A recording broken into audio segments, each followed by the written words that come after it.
கிறிஸ்து இயேசுவில் எனக்கு மிகவும் பிரியமான சகோதர சகோதரிகளே, மாதா தொலைக்காட்சி வழியாக தினம் ஒரு திருப்பாடல் என்ற நிகழ்ச்சி வழியாக உங்கள் அனைவரையும் சந்திப்பதிலே பெருமகிழ்வு கொள்கிறேன்.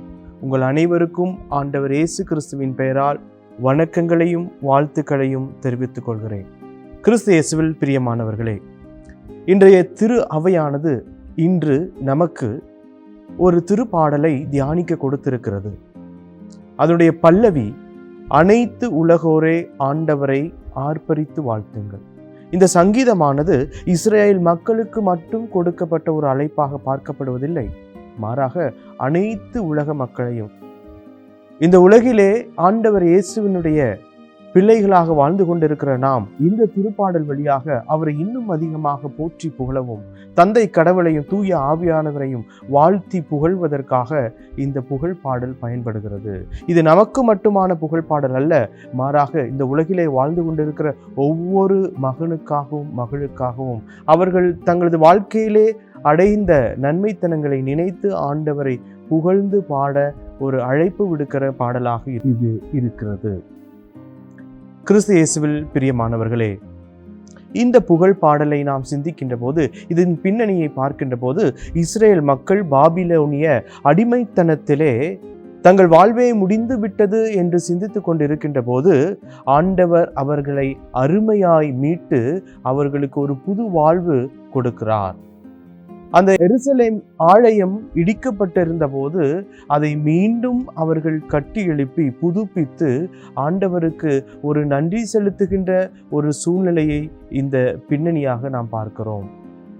எங்கள் வாழ்க்கை இதோடு முடிந்து விட்டது என்று எண்ணிக்கொண்டிருந்த மக்களை மீட்டு வந்த ஆண்டவர் அந்த எருசலேம் ஆலயத்தையும் அவர்கள் வழியாக புதுப்பித்து அந்த மக்கள் அவர்களது நன்மைகளை நினைத்து ஆண்டவருக்கு நன்றி செலுத்துகிற ஒரு தருணமாகத்தான் இதனுடைய பின்னணி இருக்கிறது. கிறிஸ்து இயேசுவில் பிரியமானவர்களே, நம்முடைய வாழ்க்கையும் பல சூழ்நிலைகளிலே முடிந்து விட்டது, நான் வீழ்ந்து விட்டேன் என்று எண்ணிக்கொண்டிருக்கின்ற போது ஆண்டவருடைய கரம் நம்மை தூக்குகின்றது, நம் கண்ணீரை துடைக்கின்றது. அந்த நேரங்களிலெல்லாம் நாம் ஆண்டவரை போற்றவும் புகழவும் அழைக்கப்படுகிறோம். கிறிஸ்து இயேசுவில் பிரியமானவர்களே, இன்றைய இந்த திருப்பாடல்களில் சில சொற்கள் கொடுக்கப்பட்டிருக்கிறது. ஆர்ப்பரியுங்கள், வழிபடுங்கள், திருமுன் வாருங்கள், உணருங்கள், திருவாயில்களில் நுழையுங்கள், போற்றுங்கள். இந்த சொற்கள் எல்லாம் ஆண்டவரை நாம் மீண்டும் மீண்டும் சிந்திக்க அழைக்கப்படுகிறது. ஆண்டவரிடத்திலிருந்து நாம் பெற்றுக்கொண்ட நன்மைத்தனங்களை நினைத்து நன்றி கூற நம்மை அழைக்கிறது. ஆண்டவரை ஆர்ப்பரித்து ஆரவாரத்தோடு புகழ அழைக்கிறது.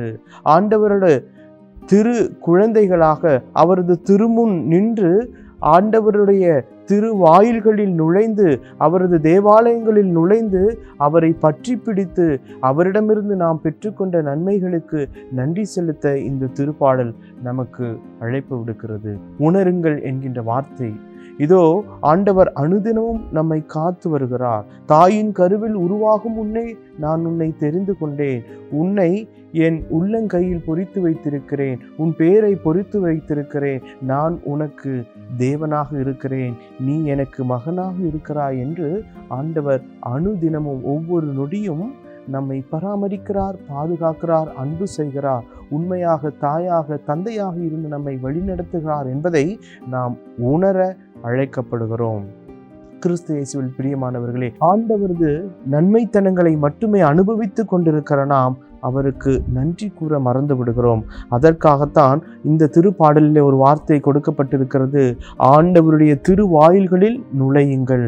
ஆண்டவரது திருவாயில்களில் நுழைந்து நாம் நன்றி செலுத்த வேண்டும். கிறிஸ்து இயேசுவில் பிரியமானவர்களே, ஒரு நாளிலே 24 மணி நேரம் நமக்கு இருக்கிறது.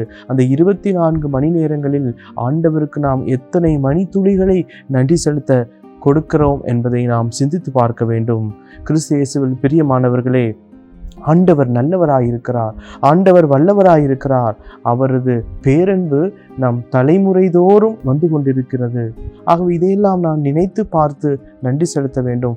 பாவத்தின் மத்தியிலும் பலவீனத்தின் மத்தியிலும் இயலாமையிலும் மத்தியிலும் ஆண்டவர் நம்மை வழிநடத்துகிறார், அன்பு செய்கிறார். ஆனால் நாம் ஆண்டவரை திரும்பி நோக்குகிறோமா, நன்றி கூறுகிறோமா என்பதை சிந்தித்து பார்ப்போம். கண்களை மூடி ஆண்டவரிடத்திலே ஒப்பு கொடுப்போம். எங்களை எந்நாளும் கரம் பிடித்து வழிநடத்துகிற தெய்வமே, பல நன்மைத்தனங்களால் எங்களை நிறைத்திருக்கிற நீர், நிறைவான ஆற்றலால் வழிநடத்துகிற நீர், எங்களை தொடர்ந்து வழிநடத்த உம்மை வேண்டுகிறோம். தெய்வமே, உமது வழிநடத்துதலையும் உமது இரக்கப் பெருக்கத்தையும் அனுபவித்த நாங்கள் அதை உணர்ந்து கொண்டு உமது திரு வாயில்களில், உமது திரு ஆலயங்களில் வந்து நாங்கள் பல மணித்துளிகளை செலவு செய்யவும், உமது அன்பை மீண்டும் சுவைத்து உமக்கு நன்றி செலுத்துகிற மக்களாக வாழ எங்களுக்கு அருள் தாரும். எங்கள் ஆண்டவராகிய கிறிஸ்து வழியாக உம்மை மன்றாடுகிறோம். ஆமென்.